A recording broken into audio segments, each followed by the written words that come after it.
que esse foi um dos problemas, um dos desafios mais incríveis que meu pai já teve e foi um momento de muita tensão na Alcântara, tá? Porque justamente o Salão do Automóvel, a Anfávia estava brigando com o governo por causa do plano cruzado, não podia aumentar o preço, não podia aumentar o preço, era tabelado, né? E o governo, a Anfávia decidiu não participar do governo, não queria pôr cereja no bolo do governo.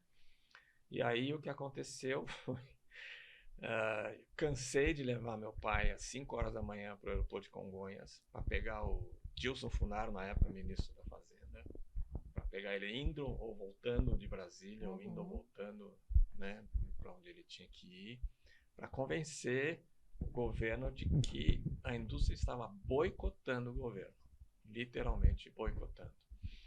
E a indústria não só não participou, participou com os seus associados, como ainda pressionou o Sindipeças. Né? Os fornecedores. Não, e associados eram o que? Que era Mercedes? Eram todos os expositores. A Mercedes, Volkswagen, GM, Ford, né? Todos os expositores. Enfim, todos os expositores.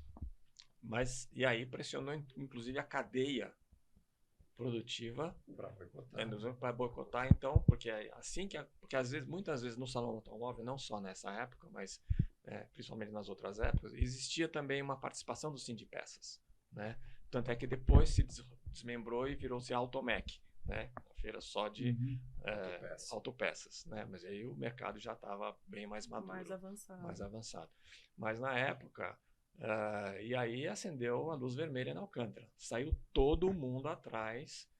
A hora que descobrimos que não tinha mais o Sindipeças também apoiando, aí meu pai conseguiu que o governo federal liberasse a importação temporária, que era proibida. Que era proibido na época, né? As nossas famosas carroças, né?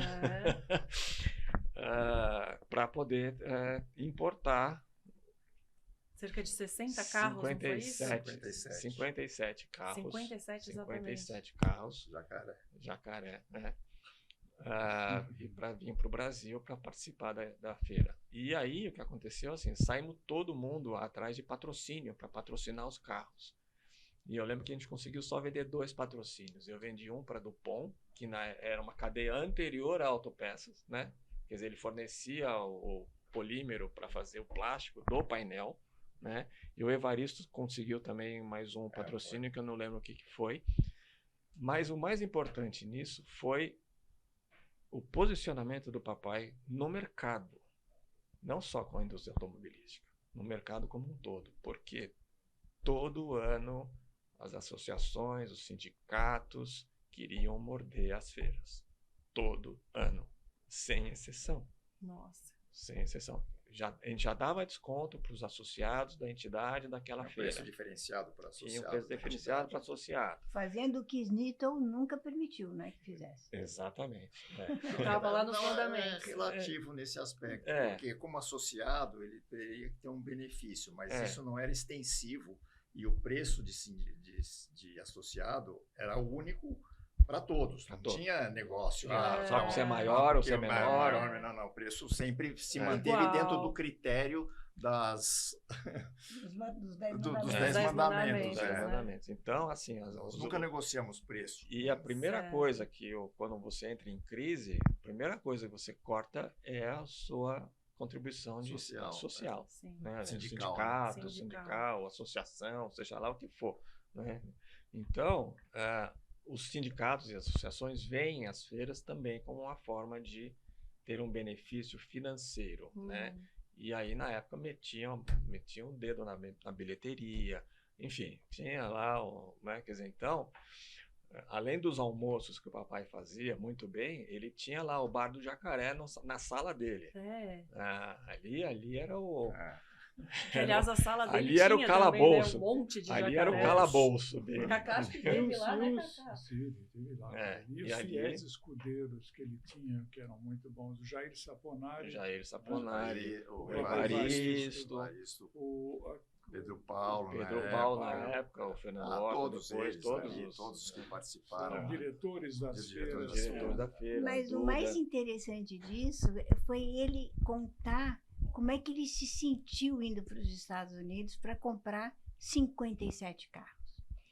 Quando ele estava programando a viagem, ele falou, meu Deus do céu, como é que eu chego em Miami e vou feito um shake rala-rala, entrando e comprando 5, 6, comprar Porsche, comprar... O que iam pensar dele? Não, primeiro que ia desconfiar, né? Sul-americano. O inglês do Caio era um inglês gramaticalmente perfeito, mas um sotaque horroroso, horroroso. Aí ele disse, bom, aí o que ele fez? Ligou para o consulado, olha só, pediu uma carta de referência e um adjunto do consulado americano para que o acompanhasse. Que o acompanhasse. Olha só. Então ele foi recebido nas concessionárias tranquilamente. Ele disse, aí eu fui passear numa Disney. Eu nunca fui tão feliz escolhendo aquele carro. Aí desse eu não gostei, eu gosto. Então, era uma pessoa que pensava, não tinha surpresa, né? Porque ele pensava na frente de tudo e por tudo, assim. Com cuidado para que as coisas acontecessem, para que as feiras acontecessem, para que o expositor tivesse satisfeito, sabe? Claro, feira é feira, feira acontece coisa que a gente não imagina, mas ele era um azogue, assim, um azogue. Depois ele ficou cansado e enfim, mas trabalhou feito um louco. Mas esse salão... do automóvel. Esse salão de 86 foi chamado o Salão dos Sonhos, porque você não tinha... Ninguém nunca tinha visto esses carros. Não, eram carros do ano, né?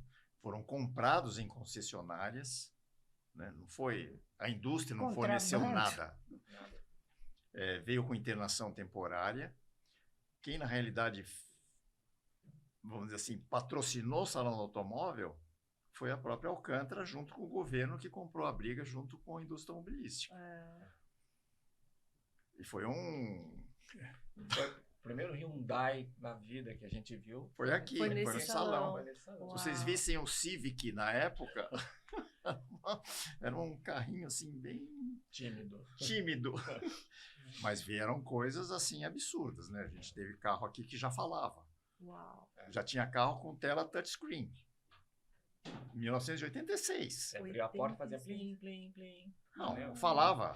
Tinha um carro que falava assim, sua porta está aberta, está acabando o combustível, seu farol está aceso.